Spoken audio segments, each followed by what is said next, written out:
Good evening. How are you? I'm good. How are you? I'm doing Nice meeting excellent. you in face to face. I Yeah, do same here. listen you, as soon as I Nice. see you live. But Yeah. so I'm from Michigan, Nikki Corporation.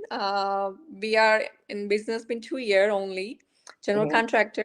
Doing right now like a private sector work. Bidding on the private companies jobs, commercial jobs, Okay. and we did a couple big jobs. But question is, how do I get into government contracting? What should be my first steps? Like, as new to the New to the to the. space? Yeah, no, I think you know, so for me, I would research and find out, right, in your area that you want, like the region that you service, Mhm. right? So you said you're in Michigan. Yes. How far out do you want to work? Just in the state of Um. Michigan, throughout the Um. state, Yeah. or just Like sometime it's upper. Like up north is kind of near far. It's like 4 or 5 hours. So right now I wanna stay. I would say no within an hour or so too. Like Detroit City is kind of close to me, very half hour away. okay So my in that and I area? know there is some like a army base over here. Okay. I do see a lot of on Sam. I do have a profile set up, sam.gov also set up. Okay. I'm in the process of getting woman-owned certification, Okay. working with the local PTech. Okay. But somehow I'm just having a hard time getting some applying again because they were rejected once. You were So rejected for how what? do I For go what? ahead? You were It was rejected. rejected. It was rejected What because was I rejected? think What was rejected? What was my specifically rejected? certification application. Oh, for women owned? Yeah, Yeah, but yeah. that's not stopping you from bidding. Oh, That yes, doesn't yes. stop you. That doesn't. You don't need any certification. You should. If you watch me, you know you don't need certifications to bid. So So that's not stopping you. right, right. It's not. And then my concern is I would like to get some more maybe training or something how to put it together a proposal, not for big job but small. I want to start with. I just want to get my feet wet and see where do I stand. No, I get it. So what I would do, if I were you and I want to get my feet wet, I would look and see any upcoming projects, and I would go to the site visits, and I would Hmm. attend, and I would give all the major contractors my business card, Okay, okay. and all the contractors out there are looking for generals who can perform the work. And so if you have an area that you specialize in, then I would tell them, "Hey, we're really good at this, we're really good at that." And so that's what I would do. That's the first thing to start. Forget about their certification because Okay. really, we hire companies. I have never hired a company because of certification. Never, Right, never. right. Okay. Because we're small business, so we don't need a certification, right? Because if I'm a small business, you're a small business, doesn't matter. It was right, right. And I was under impression that certification will help me get a little bit boost, getting Everyone believes that, and they will help everyone. That's like the traditional, like what they push us to do, right? right. But if you look at it, the government is meeting their goals without advertising all these certification projects. So what does that mean? So they advertise projects full and open or small business, and then they somehow meet their goals because they take credit for you having a certification, not because they solicited as a women-owned certified project. Does that make sense? Mm-hmm. So Yes, like yes. So they we look at stuff coming out all the time, and maybe less than 5 projects a week are coming out as women-owned business. So how do they meet their goals? Well, because all these women went out and got certified, and then when they get the contracts, they get credit for your certification, not because they advertised it or solicited as such. So it's mm-hmm. not helping you to win. It's helping you to Okay. help the government meet their goal, but it's not Right. helping It's you not win. helping me. Okay. So now, And and the then bigger projects with major primes, yes, they like your certification. So if you're working with a major contractor, that needs to meet a goal, but he's still going to qualify you first and then take credit for your cert after. Okay, okay. That's what it is. So definitely, we'll look out to those site visits and stuff and go Yeah, from I would go there. to a site visit. Honestly, the first thing I would do, go to a site visit, make a relationship with the primes, give them your cards, tell them what you're good at, and then follow up. Most people don't follow up. So most people, like I said, when we meet you at the site visits and we see you come one, two, three times, we're gonna assume you're a government contractor. I don't care if you never did a project. Mm-hmm. We don't know Okay, the difference. okay, okay. So we're gonna Definitely. assume because we see you coming to the site Coming visits, over it's and the same over. people. I'm Yeah, telling yeah. you, it's the same people. So we're like, oh, So you, everyone that comes are government contractors. Even if you're like, I never did a government contract, but we're not gonna assume that because, and we're not mhm. gonna care because most of the people that we hire have never done government contracts because we are the. I'm responsible for it. Like you said, I'm the prime, so I'm not choosing you because of your government contracting prowess. Mhm, mhm.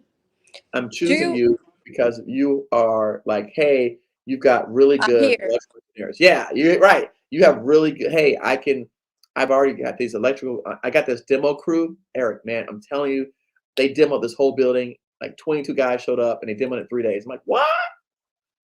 Let's go. That, You okay. understand? That's the kind of stuff. Okay.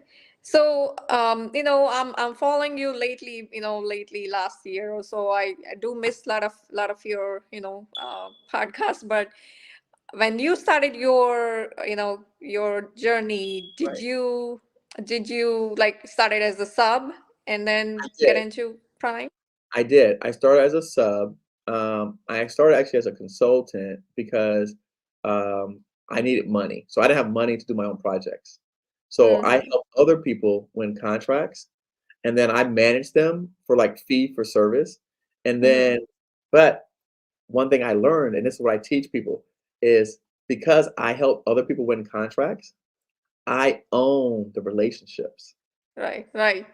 Yes. That's something that people don't, they undervalue, right? So when you look at people, like again, I follow all these folks that like this big Wall Street guy, David Tapper. He used to work at Goldman Sachs, and they didn't promote him, but he still had all the relationships from Goldman. So when he went and started his own firm, he raised like $50 million, right? Because he knew all the people. And so that's what you see, Mm-hmm. right? When you come out of industry, same thing. I was already building the relationships that led to me to get those future contracts. So that's how I started. And then once I had those relationships with people, then when I decided to open up my own business, and make the decision, my first contract was like 1 million, 1.8 million.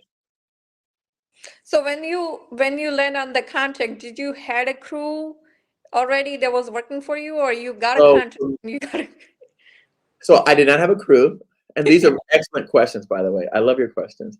Uh, I did not have a crew, right, that was working for me. What I did was the person that was helping me put together the estimate and the bid. He was a senior person, right? This guy was already like in his 60s, and so he had done this for a long time. Yeah, like Michael said, hit the like button. By the way, everyone watching. yeah. And so he he's the one that helped me, that assured me, like, Eric, if you get this project, we'll help you mobilize, get the team together, and everyone to be able to execute. The biggest challenge I had was not the crew. The biggest challenge I had was making sure I got the finance to cover Mm-hmm. the cost of materials because it was a Ex- metal building, and the building it cost me like $800,000, and I didn't have $800,000. mm-hmm. So I was able to get the financing on 30-day net 30 terms for the building. So that was my Okay. biggest obstacle, was getting the financing first, not the crew. The crews were Oh, people, you know, I hate to say people are a dime a dozen because it's not true, but what I found in construction is whenever I did anything, like say flooring or stucco or drywall, people that are in that industry know other people in that same space. They know other. yeah. So whenever I used to do uh, EFIS. You've heard EFIS? Exterior insulated systems. I forgot what the F stand for. but it's like the foam boards that they stucco it on after. They do it at Disney World when they build those big buildings. Okay. Yeah. Yeah. And so when we did that, like once we found one guy that did EFIS, he's like, "Oh yeah, I've got a whole." They I know got people this. in that Yeah. space. Yeah, he could bring 10 more Right. people. And so that's what I found in construction that made it a lot easier. Was that I used to do Fisher Island. I used to do all their exterior stucco at Fisher Island, and my guy was like, "Yeah, I got 10 more stucco guys. I got 20 more stucco guys. If you can pay them, I could bring them." And was it So that's in what state or out of state? most people are in state. Okay, so you But they were do working at have other a. companies. They weren't necessarily getting treated fairly. They weren't necessarily getting paid. A lot of my people were also foreigners, Mm, so they weren't necessarily being treated equitably. right, right. Agree. But no So surprise, right? yeah, I do work with a lot of team I have is like a from Mexico. So Yeah, and they great on the work on the labor side. So yeah. nobody can do hard work as much as they do. Nobody can do it right. So yeah, and like I said, we had foreigners. So honestly, what I found, and again, because I'm from Miami, we have different groups of people that do specialize in different tasks. So Hmm. the stucco guys were all Dominican. My flooring guys were Honduran. And then, so we had like for every Yeah, different type of job, a different sets. right. And then they all apprenticed under They each all other. specialize in their own They work. specialize in their own different Yeah. disciplines. Yeah. I mean, I do So have a crew that, I like I say, I do commercial jobs, but I really want to, go into the government side and see where I stand. So, well, when we but open back up the course in April, you can join in. We talk about proposal writing and things like that when we open back up in April. okay, we'll definitely Yeah, will look into yeah, that. we're now onboarding all the new students right now, so that'll go through March, and then April we'll open it back up for new So enrollments. do you think those training is worth I will be able to put in the proposal, or do We you yeah, think that? I have all my sample proposals inside of the trainings. Mm-hmm. Okay. So Okay. all the proposals I use to win contracts are inside. And yes, I definitely believe you can do it, especially now with ChatGPT and the AI apps. You can definitely do the proposals, 100%. Got a You can take much, my much. whole thing, copy it, and put it inside an app, and it changes all the words, and it's yours. Mm, okay. Well, definitely we'll look into that and, connect No, with you guys. thank you for coming on. I loved all your questions. All All right, right. Thank you so take much. care.